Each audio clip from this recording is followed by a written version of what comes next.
I've been up reading the comments about the interview I did with Lisa Leslie about Kobe Bryant. And I know that if I had only seen the clip that you saw, I'd be extremely angry with me too. I am mortified, I'm embarrassed, and I am very angry. Unbeknownst to me, my network put up a clip from a very wide-ranging interview, totally taken out of context, and when you see it that way, it's very jarring. It's jarring to me. I didn't even know anything about it. I started getting calls. What the hell are you doing? Why did you say this? What is happening? I did not know what people are talking about. So I've been told, or I've been advised, to say nothing.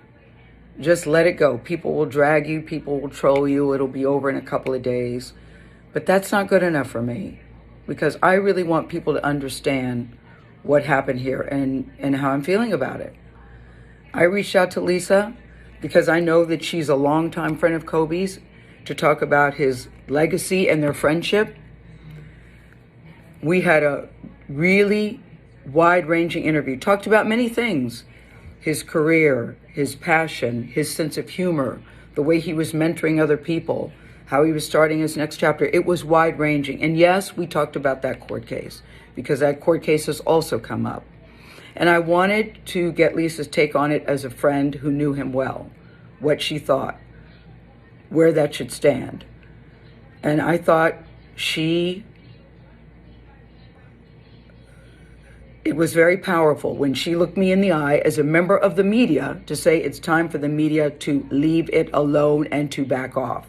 During the course of the interview, I asked follow-up questions because I wanted to make sure that her position and perspective were very clear, very clear.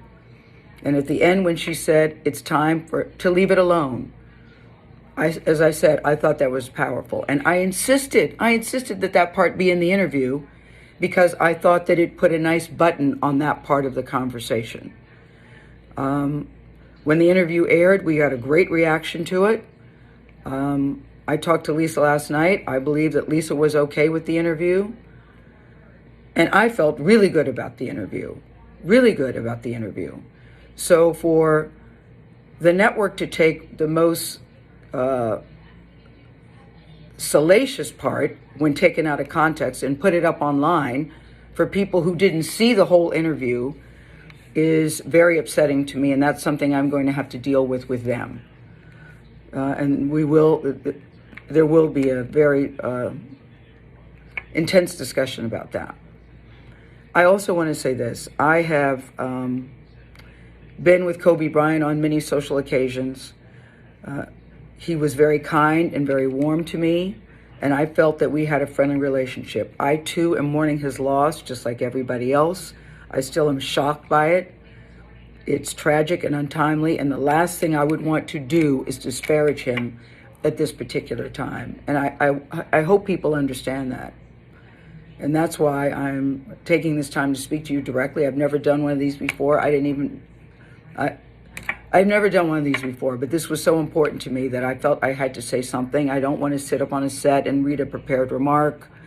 I wanted you to hear exactly where I'm coming from and how I'm feeling, and to let everybody know that no disrespect intended.